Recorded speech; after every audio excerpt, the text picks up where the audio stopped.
So now, and I think this is going to be much healthier for PoE1 as well. We're locking dates. We know when things are going to be.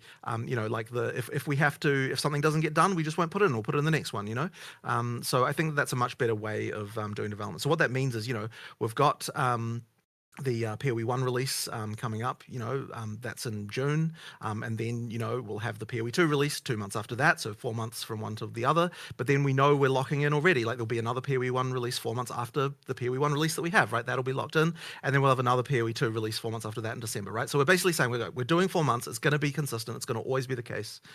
You know, like we don't want to have this kind of uncertainty around this anymore.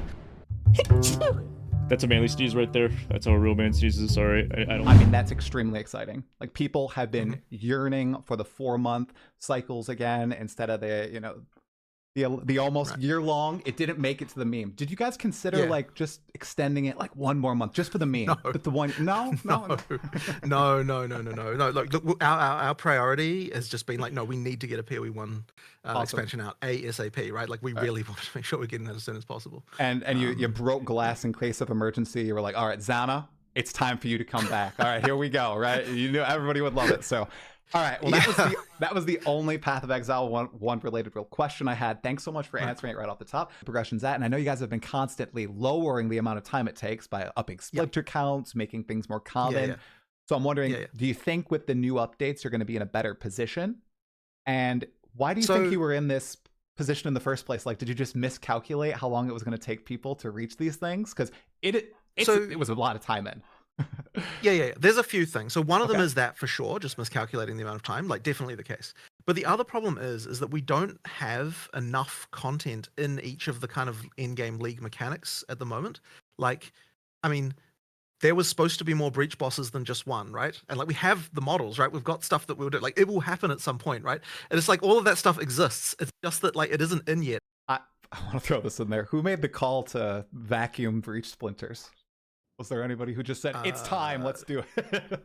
It was probably Mark, I would say. It wasn't me. Oh, Mark, dude. I love Mark. Okay, awesome. It's funny because like we were actually looking at so because Mark and I actually did this exercise recently together. We're like, okay, so like what's the stuff I'm excited to drop, right? And like we started looking through some Unix and like we were just like, man, we forgot we even added this, right? Like it's so rare.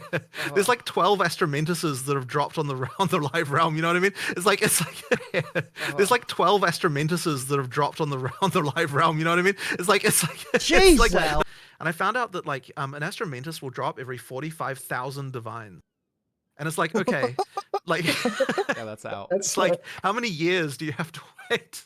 That's crazy. And it's like, okay, we're not in the right universe here as far as like that's kind of rare. Drop rate of something like that. So yeah, they effectively do not exist as far as a regular player is concerned. I'm pretty sure most So Instrumentals come from like Jansen. substantial. They come from Jansen. I didn't Yeah, ascertain this from oh the yeah, patch they notes. are.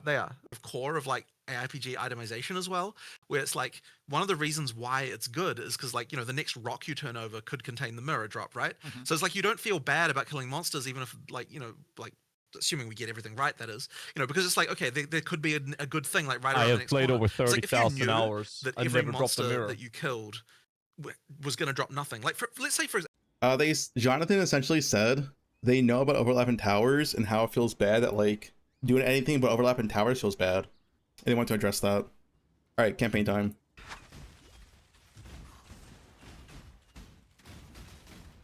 Dude, look at this damage!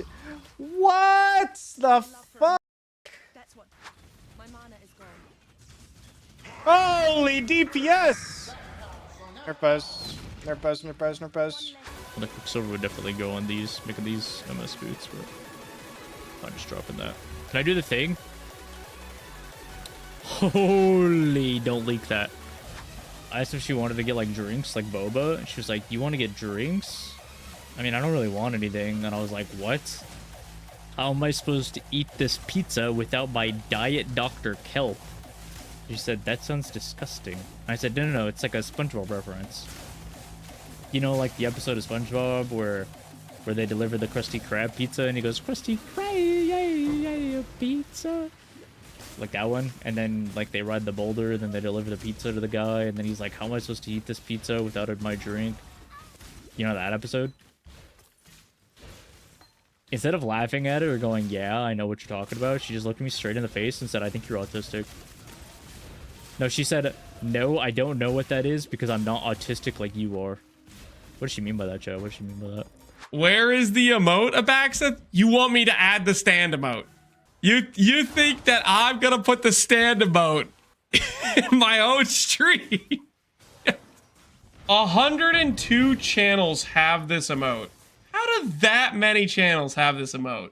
I can't be serious. That's too many, man. I get 103 now, I guess. Those of you who might be familiar with this process might be playing the game, How Long Can I Stay Ahead of Connor? Every league, there's people that play this game. See, they get ahead of me in the campaign, and then they play, How Long Can I Stay Ahead of Connor? For some people, it's a day. Some people, it's a week. It's different for everyone. What? I blinked that and it didn't go through. What? What? Hello? Hello? Jesus Christ.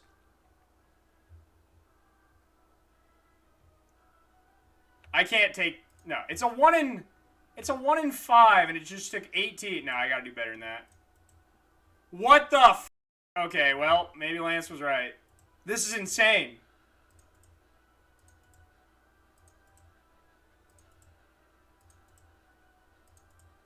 What the f... And another bottom roll. I just want, like... I'm going for, like, a 1 in 10.